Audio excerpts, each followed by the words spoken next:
Hey, what's going on? It is yours truly, Timothy J. Jones. Thank you for stopping by the State of the NFL podcast. I ask that you hit that like button and subscribe to the channel. This is a channel where we talk about some of the hottest topics in all of the NFL.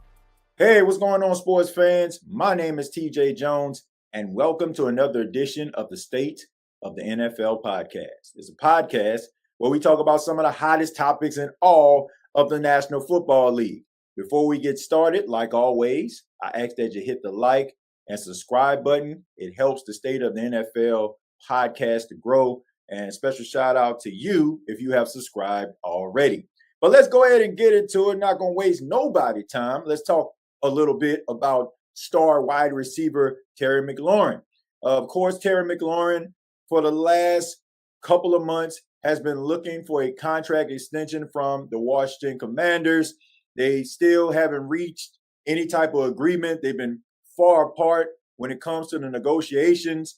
TerryMclaurin decided to hold out, but he ended up showing up to training camp last week. Due to the fact that you're not present at training camp, players lose $50,000 every time they don't show. So that money starts to add up. So TerryMclaurin just has been around the facility. He has been a man of the people, signing autographs. But now we're hearing reports about TerryMclaurin wanting to be traded from the Washington Commanders. Now, I don't know if he really wants to be traded or not, or if this is his way of playing hardball. I completely understand.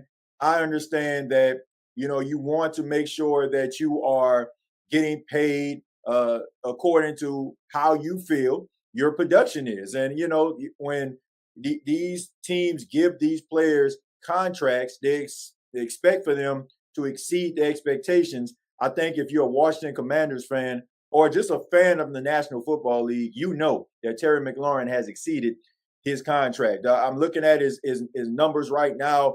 If he was to play on the contract that he has right now, he would have $15.5 million in base salary. And some people would say, man, that's a lot of money. And it is, right? But when you look at some of the top wide receivers in the league, like Jamar Chase, who's making $40 million, Justin Jefferson making $35, CeeDee Lamb making $34, DK Metcalf, who just signed with the Steelers, is making $33, and Garrett Wilson, who recently got his contract with $32.5.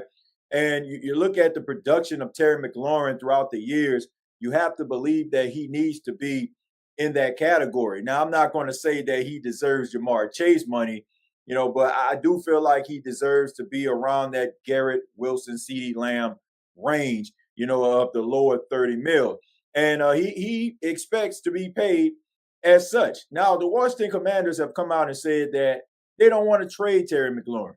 And I can understand why, because he is one of the most underrated wide receivers in the National Football League. But I just think the whole situation is just sad, sports fans. It's sad. And I'm going to tell you why it's sad, because TerryMclaurin has dealt with some ish in Washington.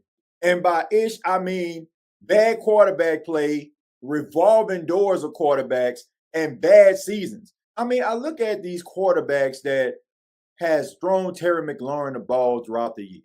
I mean, I'm looking at them like Case Keenum, Dwayne Haskins, may he rest in peace, Colt McCoy, Kyle Allen, Alex Smith, Taylor Heineke, Ryan Fitzpatrick, Carson Wentz, and Sam Howell before they got to Jayden Daniels. But they also even had Jacoby Brissett for a cup of coffee. All I'm saying is, no matter who was throwing this guy the ball, he was the epitome of production.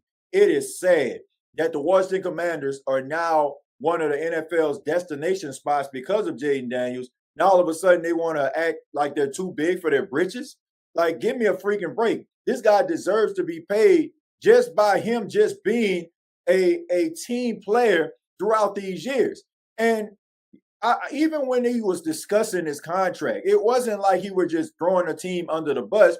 It was like, man, he was basically saying, I have done everything that this team has asked me to do. I have been a model citizen. Why can't I get my bread? And if you're not going to pay him, right? If you feel like Deebo Samuels and some of these other wide receivers that you have on a team are going to give you more production than TerryMclaurin, then trade the guy. And because they have teams around the National Football League that would love to acquire the services of a TerryMclaurin. I could think of a team right now, like the Raiders. The Raiders don't have a star wide receiver right now. No disrespect to Jacoby Myers, or Brock Bowers. I mean, he's a talented tight end, but he's not a wide receiver.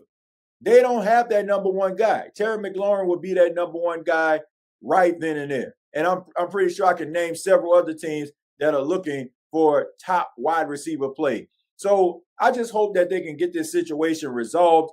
It doesn't seem like either party really wants to cut ties. It mostly sounds like, they're just trying to establish leverage on the side of TerryMclaurin. But I just hope that they get this situation handled so this man can go to camp. Now, they're saying that, he's dealing with a foot injury. I just feel like that's probably out there, so it just won't look as bad, him not practicing. I mean, I'm pretty sure he's probably dealing with a foot injury, but not to a magnitude where he can't do anything at all. But I just hope that they can get this situation resolved. The Washington Commanders are trending in the right direction. They're one of the hottest teams in the National Football League right now. And as a fan of the NFL, it's good to see a team that has tried to find and establish themselves as one of the top teams in the league, finding their footing, because now they got a quarterback that they can believe in, and it's also a destination spot. You have guys that really want to come to Washington to play for this team to help them possibly make the championship. I mean, they were really, really close last season. They went to the NFC Championship. They exceeded expectations. Nobody expected them to be where they were. And you don't want to cut your momentum short because you don't want to do the right thing by paying your top receiver in TerryMclaurin.